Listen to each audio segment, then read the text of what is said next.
Okay, in this video, I want to talk about a spreadsheet that I've made to help teachers take ZipGrade reports and get a bunch of important data from it. I kind of have a tendency to overtalk during videos that I make. So I'm going to attempt to not do that, but um, this is only meant to be internal, so for Riverdale.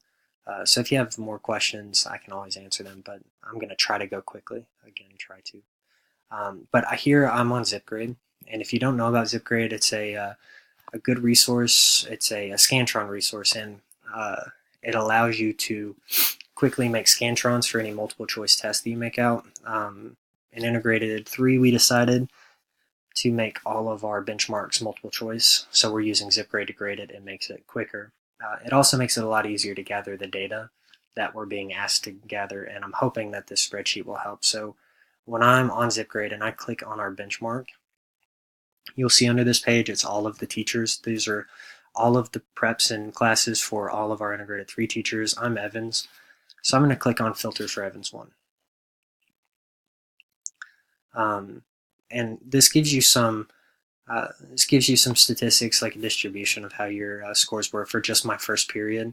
But there's also a report that comes out that's kind of helpful, not super helpful, but kind of helpful. And what it does, here's the report that comes out. It gives me a percentage correct, a number correct, number of questions for each student, and of course some other information.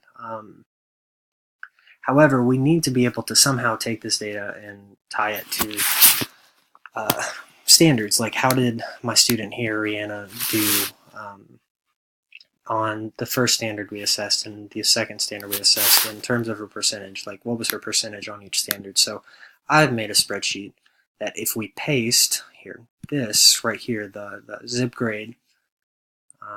ZipGrade report, if we paste that into this spreadsheet and we do some small manipulations, some small stuff, then it's going to populate all of that data for us, and I want to show you how to do that. So I'm going to do that with 2 classes.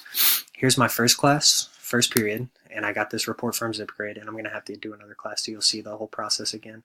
But I'm going to copy all of their data for all 28 questions, and for all of my students. I'm going to hit copy, and then go into this spreadsheet, which I've called ZipGrade Benchmark Spreadsheet. I'm going to go into this first blue cell, the cell B3. I'm going to right click, I'm going to hit paste special, and then I'm going to paste only the values. And that's only because I've changed some of the format, some of the colors on the lines, and I don't want to overwrite that format. So there, I've pasted my first period in. And then over here I need to type, are they standard, honors, and advanced honors? So these kids are all standard. So I'm going to write the letter S, I'm going to copy it, and I'm going to paste it for all of these students in this column. So I'm going to right click once again, hit paste special, values. So I'm going to show you that process one more time, that way we have a second class in here, and I'm going to do that for, here I'm done with this spreadsheet, I've already pasted it into the ZipGrade spreadsheet. I'm now going to go back to ZipGrade, filter for Evans, we'll say filter for Evans 5th. This is my 5th period class, and I guess it typically would make sense to go in order, but 5th period is the one I'll do now. And I'm going to export this as a standard format CSV file from ZipGrade, and I should get the same report that I can copy and paste in. So it's downloaded, pull it up. Here's the same exact report.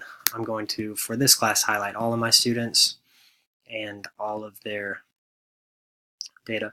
Once again, I try to avoid hitting select all. I like to highlight this actual cells and columns that I need to use. So that way I don't think I'm overwriting anything in this main spreadsheet. But once again, I'm back to the main spreadsheet. I right click, I hit paste special, there it is, values, hit OK.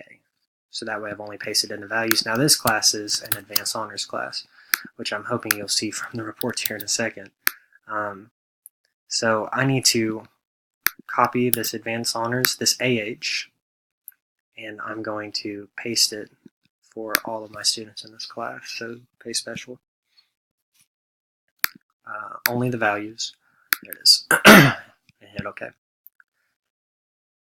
Now, You can see up at the top I have a couple directions. In this tab, paste the standard format zip grade data for each class. We did that. Start your pasting in cell B3, this one that I've highlighted blue, and then we special paste only the values.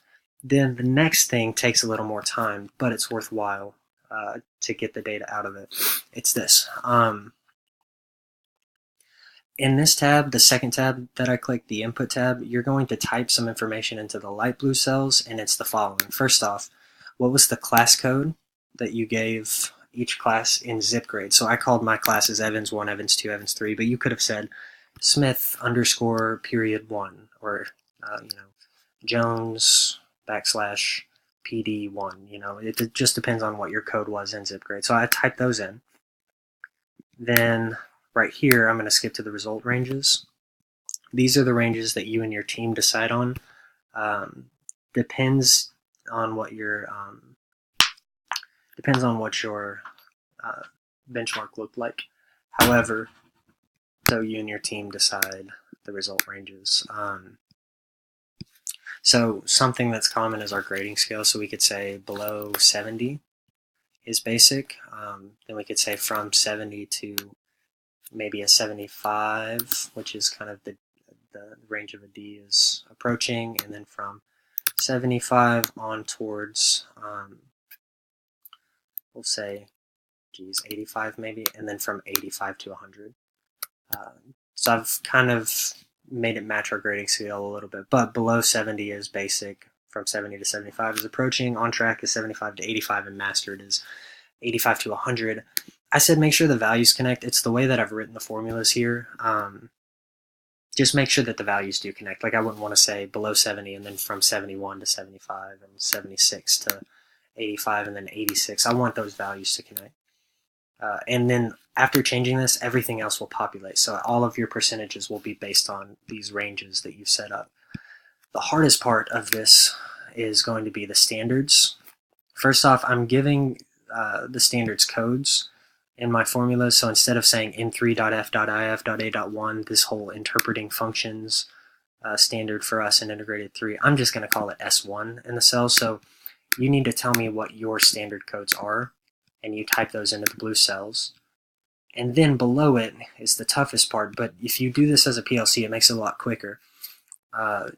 According to each question within your benchmark, what standard did it assess? So like question 1 for us assessed S4, which was this f.if.b.3. It's an interpreting functions standard. So question 1 went with S4, question 2 went with S1, question 3 went with S1. So whenever you type in, like you would type in the number, question 3 went for standard 1, so I type in the number 1, and then when I move away from that cell, it automatically says S1. Or since we said standard 6 is standard 4, if you type in a 4 and you move away from it, it automatically pops in S4. But once you've done all that, like I've done it here, we have 28 questions for our benchmark, and so I've gone in for all 28 questions. I've attached the standard to it. The rest of it populates for you, which makes everything a lot easier. The output data first tells you percentages. So you can see from my students, 16% of them were basic, from 0 to 70. 75 to 85 is what we consider to be on track, and 42% of my students are there, and then 56% of my students are mastered. Now that's hard because my classes were a standard and an honors class. If I click back on this student data tab, you'll see some of them are standard, some of them are honors. So in the output data tab, it also tells you according to the level of your classes. So you can see my 5th period, my advanced honors class is a 93, and then my 1st period, the standard, the average was a 79, which makes sense. Also, you're not going to have numbers for every single cell here. I don't teach standard all 7 periods. I have 2 standard, 2 honors, 2 advanced honors, and you can see that they naturally pop into place where they're supposed to go. So you should only have 6 classes if you have 1 planning. And then looking at this, so this populated for us. We didn't have to type anything, and you can see I have this tab locked. The next one is where you can start making decisions as a teacher. Okay, if my average was 79, how do I need to remediate? How do I need to intervene?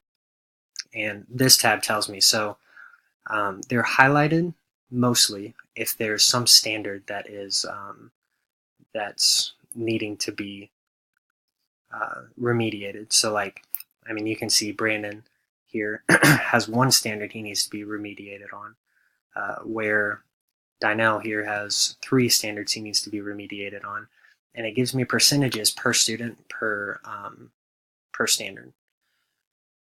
Now, where that gets confusing is how I'm doing this is I'm saying if you're below on track, and by the way, on track is in the input data tab. We said on track was at least a 75, but if you're below a 75, I consider the student to be needing remediation. So you can see a 50 and a 60 and a 33%. They're all highlighted in this red color because all of them need to be remediated according to what the spreadsheet is telling us. However, if you wanted to reach some of the lower kids first, that is, like, I probably want to address this 33% first. If I go and on the drop down, and this is here, click on the drop down arrow on standards. So like if I hit the standard 1 and I wanted to make it change by ascending,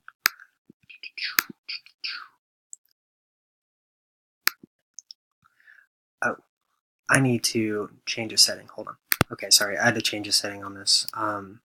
But what I was saying is if I wanted to reach the 33% first and I needed those kids listed, if I click on this and I sort it by ascending, you can see the students that need to be addressed first. So it looks like 2 of my students didn't answer questions on that portion, and then I have a 33% and then a 66%, and this is all for standard 2. And you can see those sorted in order. So I'm going to address these kids first. And then the very last tab that I have here is the students you need to reach by standard. This is, and I know that there's gaps in the list. This was the way that I knew how to do it quickly. But if I'm thinking about standard 1 and I'm trying to remediate standard 1, these are the students that I need to talk to because these are the students that are below on track. The gaps represent the students, I guess, that aren't below on track. So it's not always necessary for every student. And this gives you a list. Sometimes this list can be overwhelming if you teach a tough subject. I understand that you'll have many students that are on track, and there's a couple different things that you can do.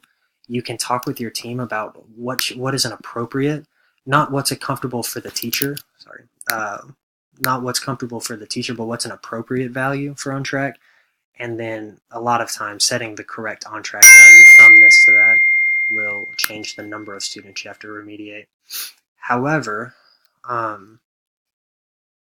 if I look roster by standards, the sheet, again, you always have this option where you can go in and you can sort by standard. So you can say, okay, maybe I'm not going to reach all of these students here, but I'm going to try to hit these 0s and 33%. And now we take a list of, something like 12 to 15 students, and I just narrow it down to 5. It's a lot more manageable.